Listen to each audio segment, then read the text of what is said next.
朋友们，大家好，我是小韩。今天一位当地的粉丝朋友开着他的新能源电动车过来让我给更换压缩机因为他前几天空调坏掉以后他就到4S店去检查，4S店检查完以后告诉他是压缩机的问题，因为他这个车的压缩机是电动压缩机，所以更换起来非常贵，要3000多块钱。今天呢，他把车给开过来，让我再给确定一下，如果真的是压缩机的问题就把它给换掉。但是最后经过我检查以后发现是其他的问题，而且这个问题呢，维修起来也是非常贵的，要1000多。那其实最后我们只花了2块钱的成本就把问题给解决，所以今天分享给大家，或许对大家以后去维修车的时候有很大的帮助。现在呢，就带朋友们去了解一下到底是什么问题。先给朋友们看一下，这个是力帆的新能源电动车，它这个压缩机呢是电驱动的压缩机，这一根线呢就是高压线60伏的，这4根线呢就是空调的控制信号，控制这个压缩机开闭的。上面有2根呢，其实这就是空调压缩机 AC 键的开关线。咱们再到车里看一下，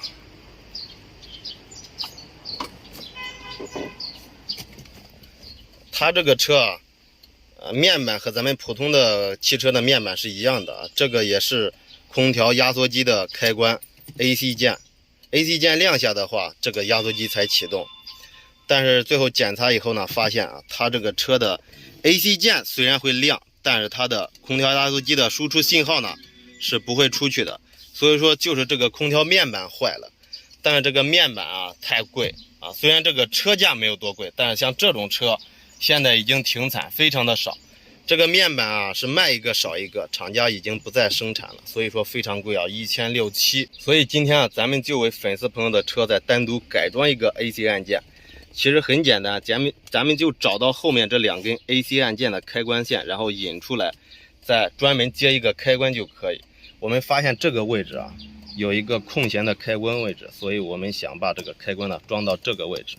现在说干就干，这2根线我们已经找到，也已经引了出来，引到了这个位置。现在呢，我们需要把这个开关，我们刚才花1.2块在5金超市买的这种开关，把它给改在这个地方接上就可以了。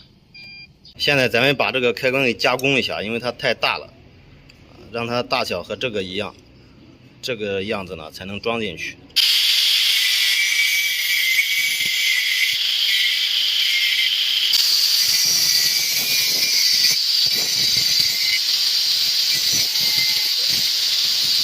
现在这个大小差不多，咱们装上试一下。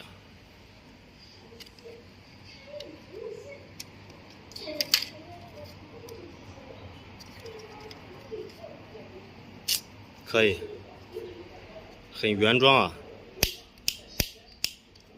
我们需要把它给喷个漆，要不看着不太好看。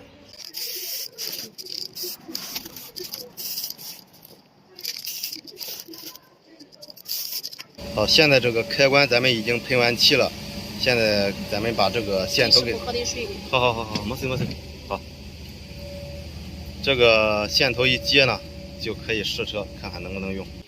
现在这个线头已经接好，这个地方用这个 AB 胶又粘了一下，这样更牢固，按键不容易掉。现在我们把它给装好，试一下。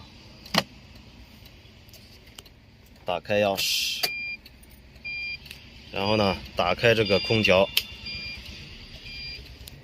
再打开这个风机。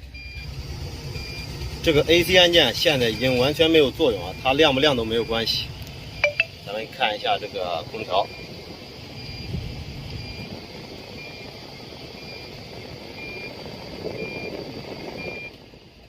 好，现在这个空调现在已经启动了。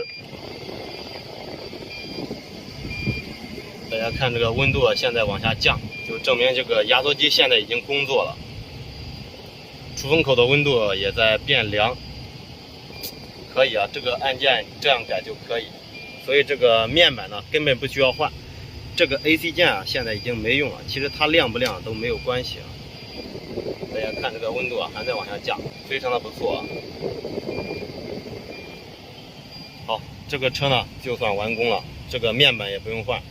只需要花2块钱买一个开关。朋友们，这个车已经维修完毕最后没有收取客户的费用，因为本来这个开关很便宜，只花了2块钱的成本。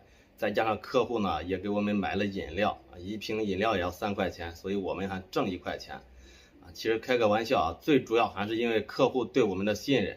那再加上这个改起来也非常简单，也不算太复杂，没有花多长时间，所以最后也没有收取客户任何费用。最主要呢，想通过这个视频啊，告诉朋友们，咱们以后修车的时候啊，其实有些东西是可以维修的啊，不一定非得换总成，特别是这种车型啊，买这个配件非常的贵。其实我们可以啊，简单的改造一下，还是能继续使用的。好，今天这个视频啊就到这里。如果对大家有帮助的话，请给小韩点点赞，点点关注，也谢谢大家一直以来对小韩的支持。谢谢大家观看，请继续关注小韩，再见。